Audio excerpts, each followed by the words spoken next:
My name is Margaret Ellen Crawford, although I was born Margaret Ellen Sutton.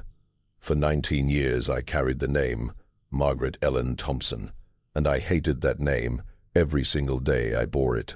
I was born on the 11th of June in 1842 in Hamilton County, Ohio, not far from the city of Cincinnati. I am now in my 85th year, and I have lived long enough to watch the world change in ways I never could have imagined as a little girl.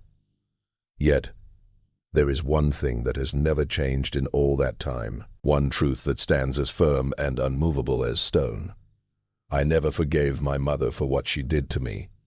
She has been dead these 17 years, and still I cannot find it in my heart to forgive her. I suppose I must explain what she did, and why it marked me so deeply that even now, at the close of my long life, I cannot say her name without bitterness, but to understand how great her betrayal was.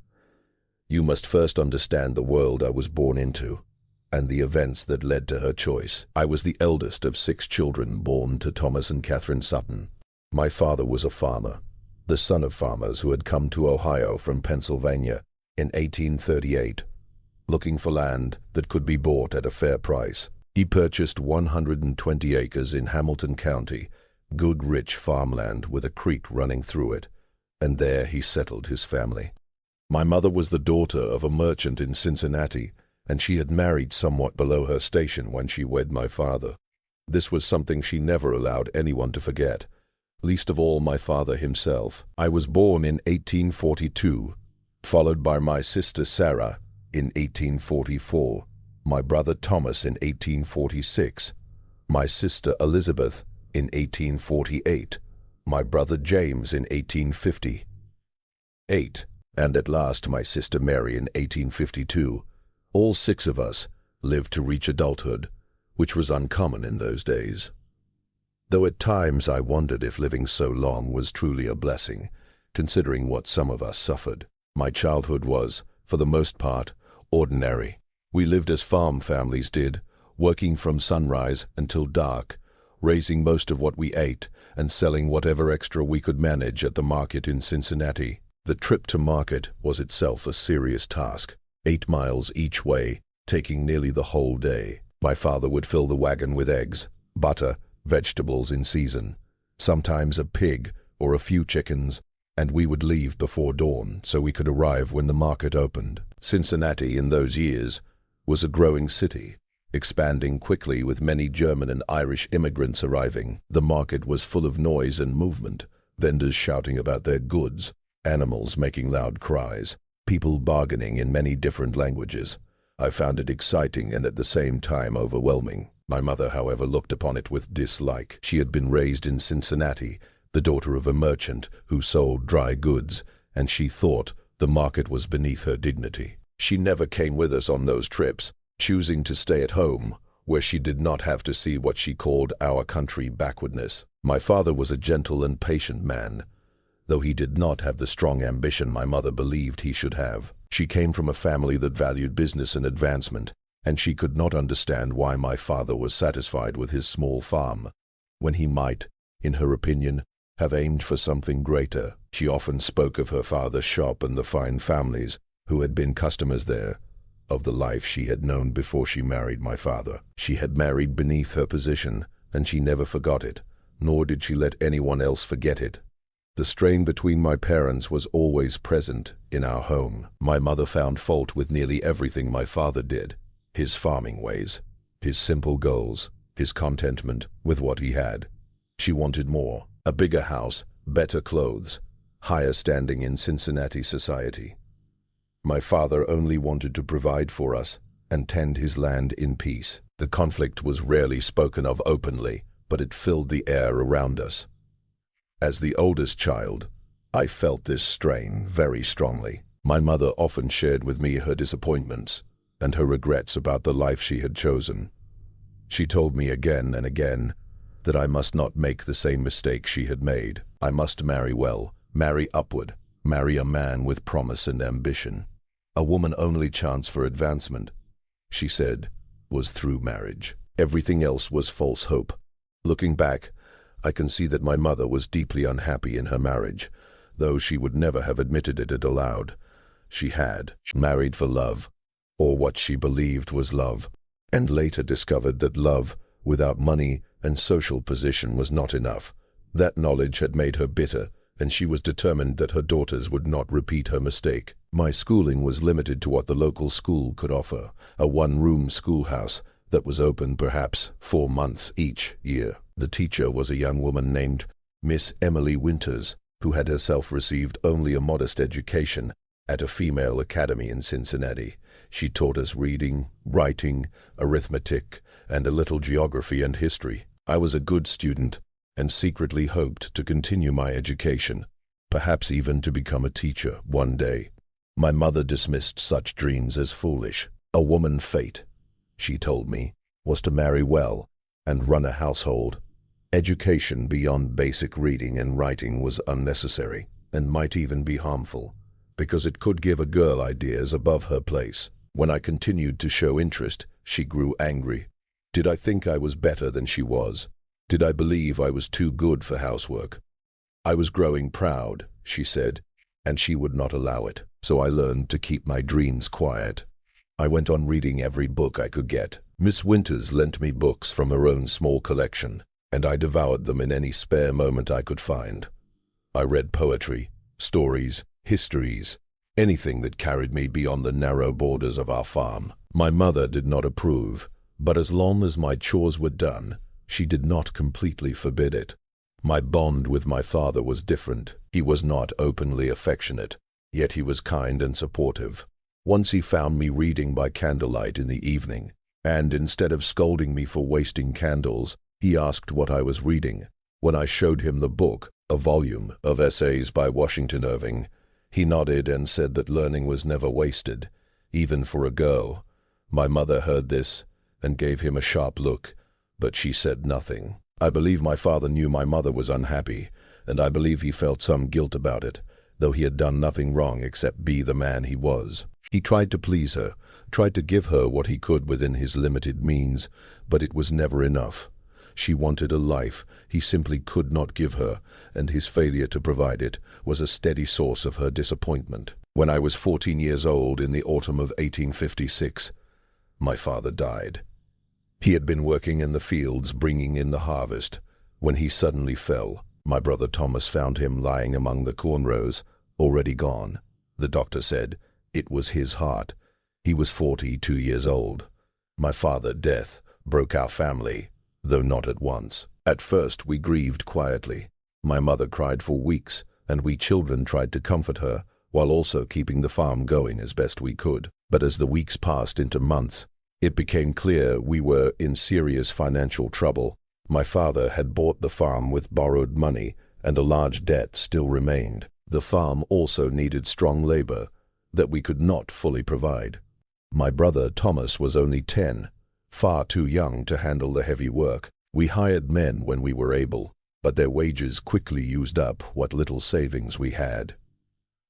By the spring of 1857, my mother was desperate. The man who held the mortgage threatened to take the farm. We had no money, no clear future, and no male relative willing to help us. My mother's family in Cincinnati had turned their backs on her when she married my father, and they showed no wish to change that, now that she was a widow. In May of 1857, my mother told me that I was to be married. I was 14 years old, not yet 15. The man she had chosen was Jeremiah Thompson, a widower of 45, who owned a large farm about 20 miles away. He had 5 children from his first marriage, and the youngest was older than I was. He needed a wife to run his household and give him more children. In return for my hand in marriage, Mr. Thompson would pay off the debt on our farm, allowing my mother and my brothers and sisters to remain there. I was not asked for my opinion. I was simply told. When I protested, and I protested with all my strength, my mother said I was selfish and ungrateful. Did I not see that we would lose everything if I refused? Did I not care for my brothers and sisters who would be left with nothing? I had a duty to my family, she said, and I would carry it out. I begged her to find some other solution. I pleaded for time, to grow older, to at least meet this man before agreeing to marry him. She refused every request. The agreement was made, the papers signed, and I would marry Jeremiah Thompson whether I wished to or not. I first saw my future husband on the day of our wedding.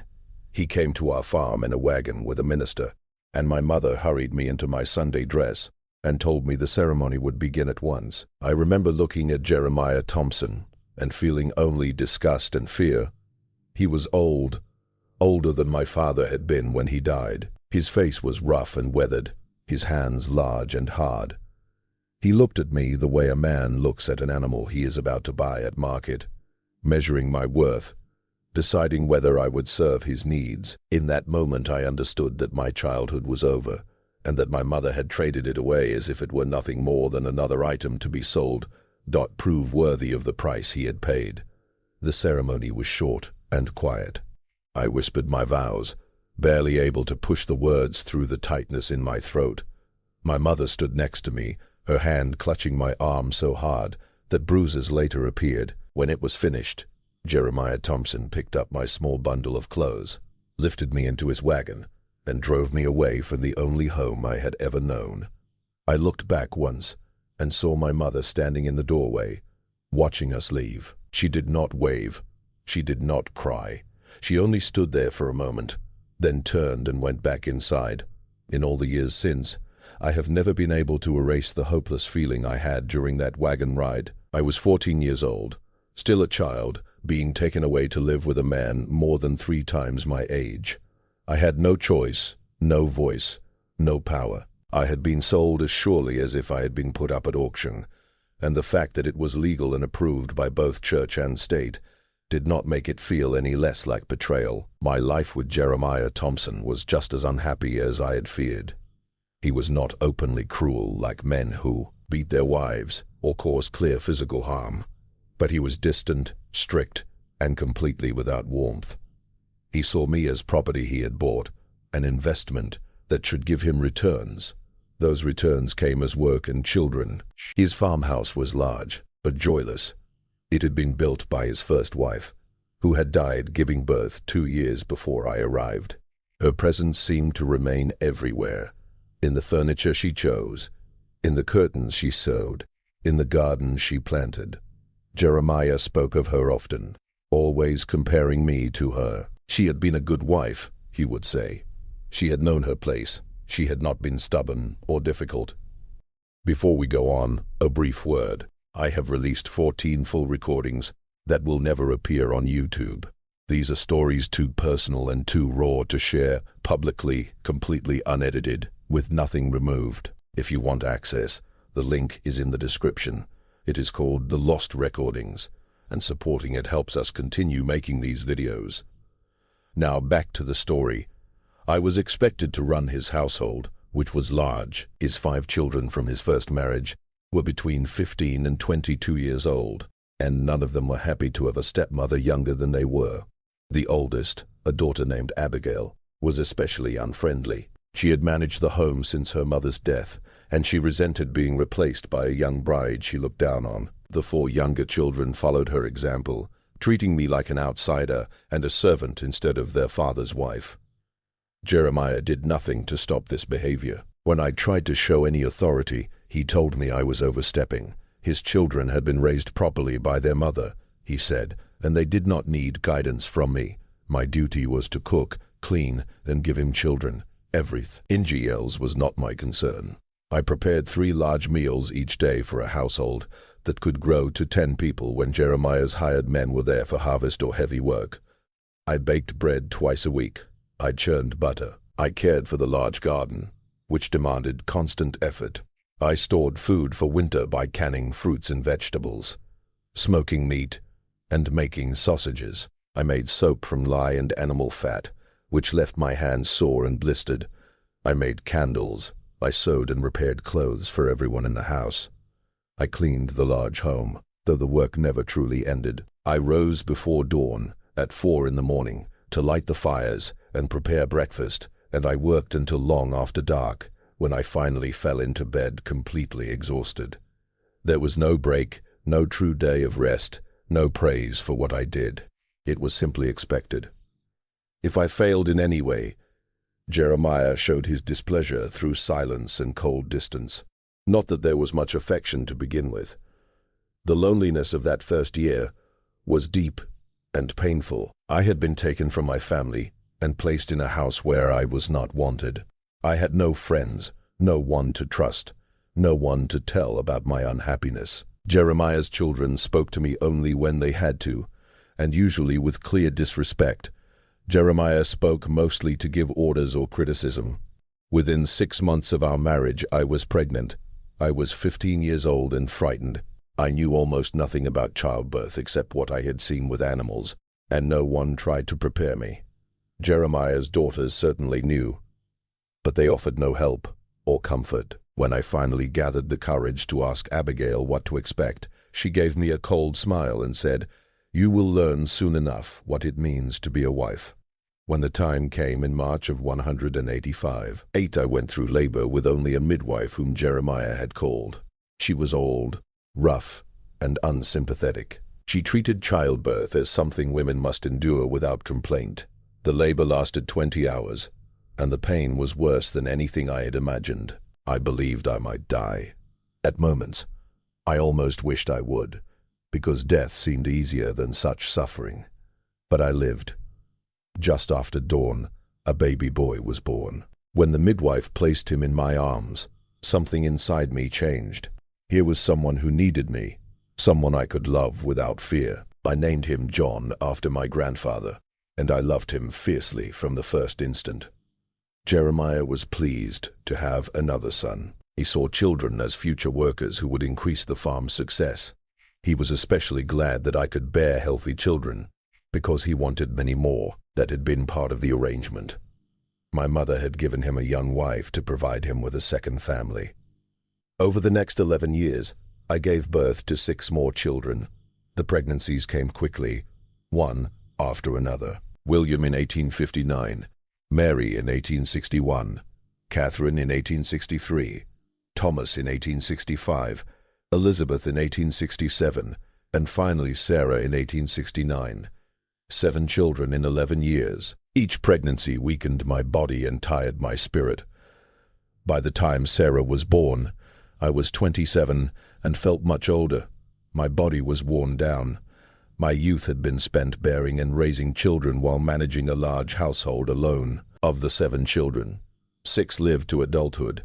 We lost Catherine to scarlet fever in 1865 when she was only 2 years old. The illness spread through our county that winter, taking many young lives.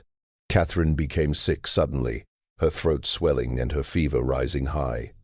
Within 3 days, she was gone. I held her as she struggled to breathe, unable to sigh. Have her. The grief was crushing, made worse by exhaustion and the knowledge that I was pregnant again. Thomas would be born 4 months later. Jeremiah's reaction to Catherine's death was to say we would have more children to replace the one we had lost. To him it was simple math. 1 child gone, another to come. He did not understand sorrow, or if he did, he had no patience for it. Work went on. Life went on. There was no time allowed for mourning. The years of my marriage overlapped with the Civil War, bringing new hardships.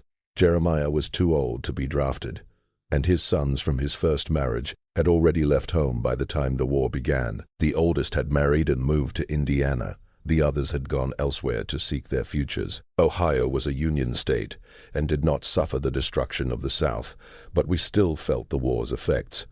Prices increased sharply as resources were used for the war. Coffee became too costly, so we drank roasted grains instead.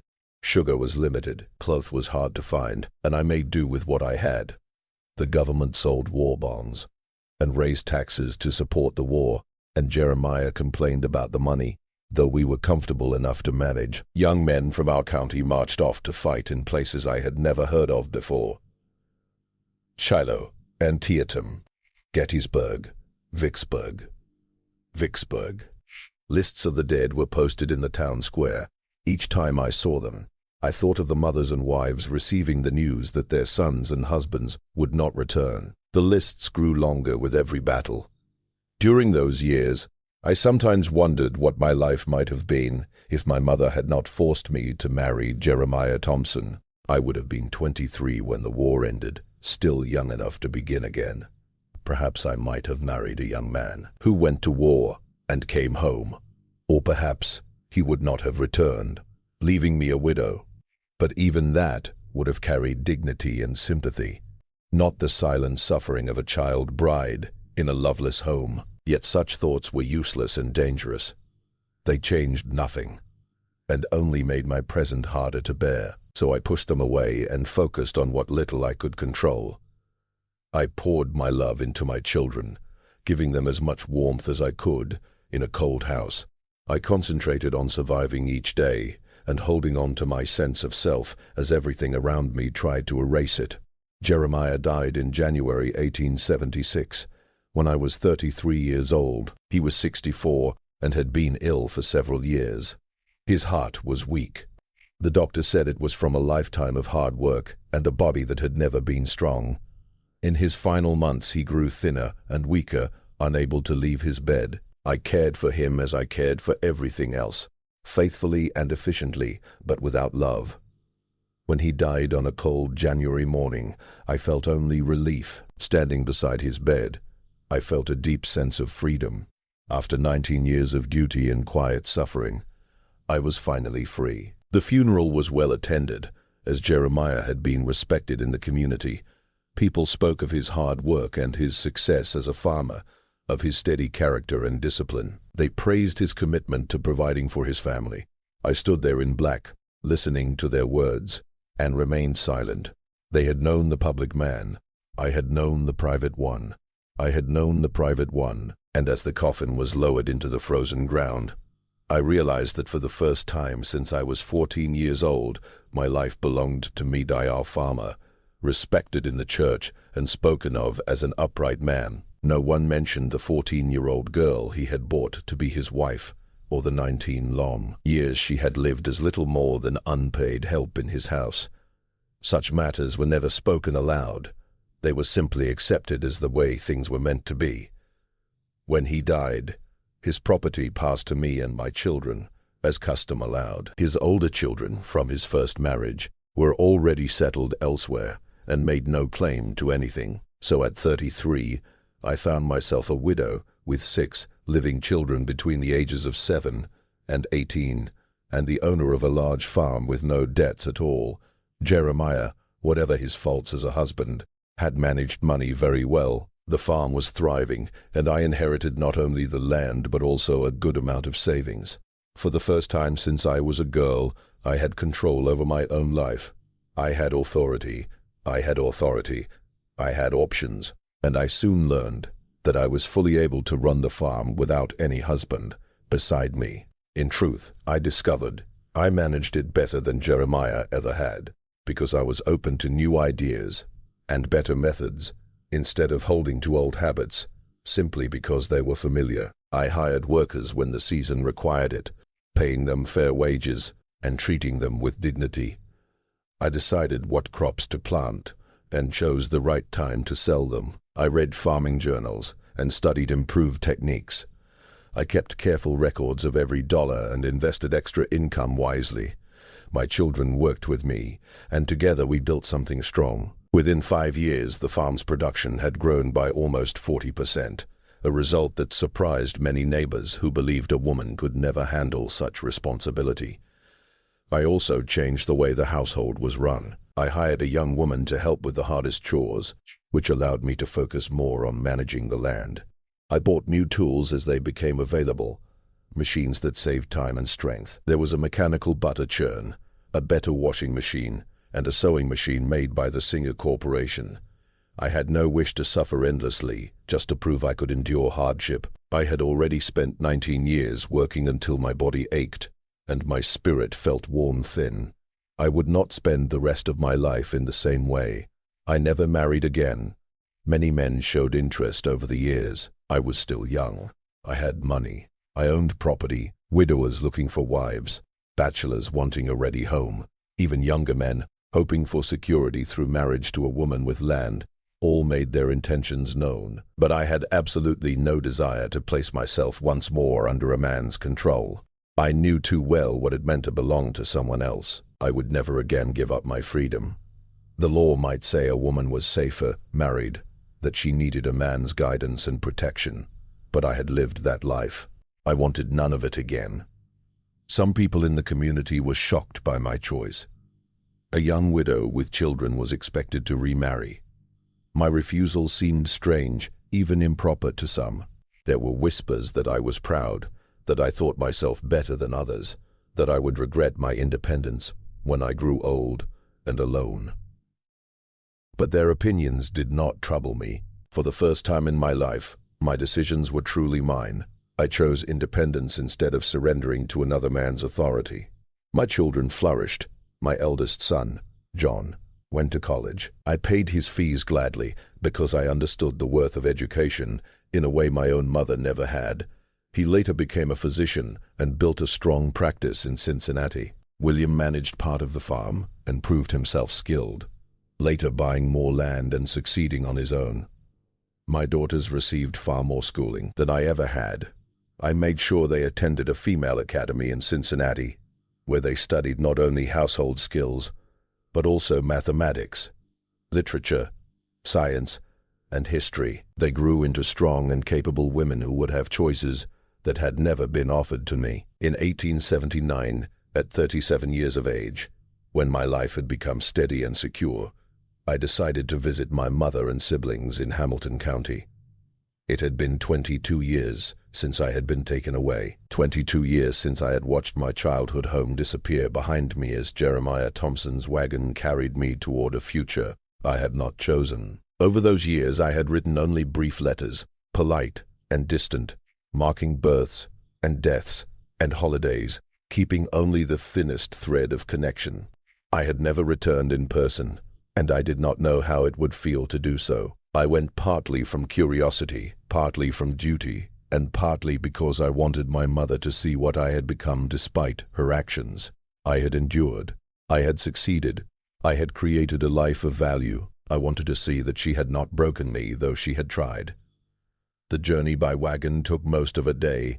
As I traveled the familiar roads, memories came over me. I had been 14 the last time, frightened and powerless. Now was 37, a widow, a landowner, and a mother. The girl I had once been felt like a stranger from long ago. The farm looked different. My brother Thomas, now 33, had married and taken charge. He and his wife had improved the property with a new barn, larger fields, and strong fencing. My younger sisters had married and moved to other states. Only Sarah, now 35, remained at home, unmarried and caring for our aging mother. My mother was 62 when I saw her again. Her hair was gray, and her face lined with age. She moved more slowly, but her eyes were unchanged, sharp and judging. When she saw me step down from my wagon, dressed as a well-off widow, she came forward to meet me. She wept as she embraced me, and for a brief second, I felt an old stir of love, but it faded quickly when she began to speak. "Margaret," she said, holding me at arm's length to look me over, "you look well, comfortable. I am glad Mr. said Thompson provided for you."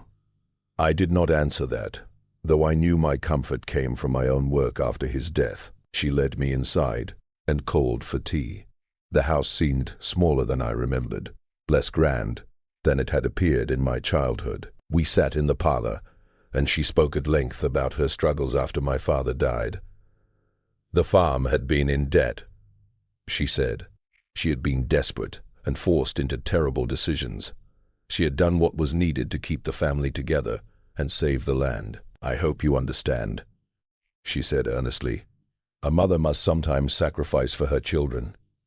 As I listened, I saw clearly that in her mind, she was the one who had sacrificed. She had turned the story into one where she was noble and wronged by circumstance. The fact that she had given her 14-year-old daughter to a man 3 times her age had been reshaped into proof of her devotion. I could have told her everything. I could have described the endless labor, the loneliness, the pregnancies before I was even 25, the absence of choice, the daily small humiliations, but it would have changed nothing. She would not have heard me. To admit the truth would mean admitting her guilt, and she could not do that. I survived, I said quietly. I raised my children. I run the farm. Of course you do, she replied with satisfaction. I always knew you were capable. Now you are secure, though widowed. You are secure, though widowed. You are secure, though widowed. Paul, think about marrying again. A woman alone is at risk. After forcing me into one unhappy marriage, she was advising another. She truly understood nothing of what she had done. I will not remarry, I said calmly. I am content as I am. She frowned. That is pride speaking. Pride does not suit a woman. You must not rise above your proper place. That phrase again, a woman's proper place. It had excused everything in my youth, my poor schooling, my forced marriage, her betrayal. And she still believed it. I stayed 3 days, speaking politely, meeting my brother's children, helping Sarah with chores. My mother often spoke of her own past, of the life she had known before marriage, as if her losses explained her actions. But explanation is not the same as truth. On the 3rd day, as I prepared to leave, she held me once more. Visit more often, Margaret, she said softly. We are family. Family should always remain close and united. I nodded quietly and said nothing in reply. As I drove away in my wagon, watching the farm slowly fade into the distance behind me, I understood with complete and lasting clarity that I would never forgive my mother, not because I was mean or small-minded, but because forgiveness needs some sign of guilt, some word of regret, some effort to make things right. My mother gave none of these. She would go to her grave fully convinced that she had done what was best for me, and I would go to mine knowing she had not. The years that came after were, in many ways, the finest years of my life. I raised my children, ran my farm, and created a life of independence that I never would have believed possible when I was 14 years old and helpless. My children grew up and formed families of their own. I became a grandmother and later a great-grandmother. The world shifted and changed around me. The telephone was introduced, then the automobile, and then electric lights. I saw changes that would have looked like magic to my younger self. My mother passed away in 1910 at the age of 93. My sister Sarah wrote to tell me and asked if I would come to the funeral. I did not attend. I sent a respectful letter offering my sympathy, but I could not force myself to stand by her grave and act as though I grieved. I had mourned my mother many years earlier. I mourned her the day she pushed me into marriage, when the mother I had trusted showed herself willing to trade her child's happiness for financial security. Over the years, people have asked why I cannot forgive her. They say she was desperate, that she had limited choices, that she did what she thought was needed to protect the family. They claim that holding resentment for so many years is unhealthy, that it damages the spirit, that I should release it. But they fail to understand that forgiveness is not simply deciding to stop feeling anger. Forgiveness is a gift given when there is repentance and an honest admission of harm. My mother never repented. She never admitted the damage she caused. She never even believed she had done anything wrong. How can a person forgive someone who does not think forgiveness is necessary? Also, my lack of forgiveness is not the same as living in bitterness. I do not constantly think about what happened to me. I do not let it control my mind or harm my relationships. I built a strong and meaningful life despite what my mother did, not because of her help. My children are well and content. My grandchildren and great-grandchildren bring me happiness. I have known friendship, respect, and the pride of managing my own life capably for more 50 years. Yet when I think of my mother, which is not often because I prefer not to, I feel no warmth or affection. I feel only a calm and cold understanding of the facts. She gave me to a man, 3 times my age, when I was 14 years old. She did it to save her farm and protect her own comfort. She never said she was sorry. She never even admitted it was wrong. These are facts, and they remain facts, no matter how many years go by. I am 85 years old now, and I do not have much time left. When I die, I do not expect to meet my mother again in any afterlife. If there is a heaven, I hope it is arranged in such a way that I never have to see her again. I have forgiven many people during my long life. I forgave my late husband for his emotional distance, because he knew no other way to live. I forgave his children for their anger, because they were young and unwise. I forgave the world for its unfairness, because the world does not care about one person's suffering. But I have not forgiven my mother, and I will not. She had a choice. She chose to save her farm at the price of her daughter's joy, and she never once admitted it. It was wrong. That is unforgivable. Not because I am cruel or without compassion, but because forgiveness without acknowledgement has no meaning. It is like acting in a play, pretending a wound has healed when it has only been covered. Let me be clear, so that no one misunderstands. I do not share this story to gain pity or sympathy. I survived. I endured. I built a life that was worth living. I have known love. I love my children, and they love me. I have known respect and self-respect. I have lived as my own woman for more than half a century, and that is not a small thing for someone born in 1842. I tell this story because people must understand that not every wrong can be erased, not every injury can be repaired, and not every bond can be restored. Sometimes a parent betrays a child in such a deep and complete way that the tie between them is cut forever. That is what my mother did to me. She had other paths she could have taken. She could have sold the farm and moved to Cincinnati to stay with relatives who might have changed their early arrangement after she became a widow. She could have asked for help from the church or from charities. She could have accepted a smaller and simpler life and allowed me to reach adulthood before arranging a marriage. Instead, she solved her money troubles in the fastest and easiest way she saw, by giving her 14-year-old daughter to a man who needed a housekeeper and someone to bear children. Then she convinced herself that this was an act of motherly love. That is why I never forgave her, not because I am unable to forgive, but because she never earned it. Forgiveness must come after acknowledgement and repentance. She offered neither. She died believing she had done right by me, and I have lived knowing she did not. Some may judge me harshly. They may call me cold or hard-hearted. They may say, a daughter must forgive her mother no matter what. To them I would say, you did not live my life. You did not endure what I endured. You did not spend 19 years as the possession of a man you did not choose and did not love, bearing his children year after year without voice or power. I earned my right not to forgive. I paid for it with 19 years of my life, with 7 pregnancies, with the loss of my youth, my dreams, and my chance at happiness. I will carry that truth to my grave without apology. There is an idea, especially among those who have not suffered deeply, that forgiveness is always noble and that holding resentment is always wrong. I have come to believe that this idea is mistaken. Sometimes refusing to forgive is the only justice left to someone who once had no power. My mother wronged me and never admitted it. My refusal to forgive is the only consequence she ever faced. Even that she never knew, because I never told her directly. But I knew, and that was enough.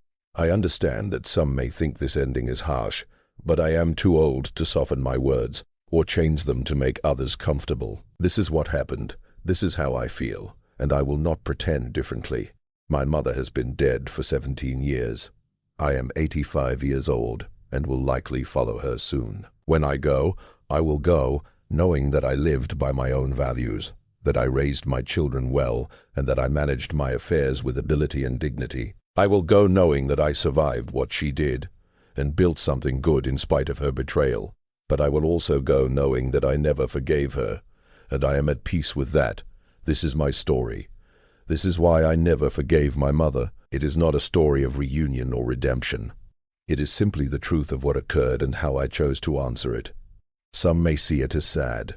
Some may see it as bitter. I see it as plain fact. I was given away at 14. I endured 19 years of service. I survived and later succeeded. My mother never apologized. I never forgave her. These are the facts, and facts do not change with time or opinion. They simply remain.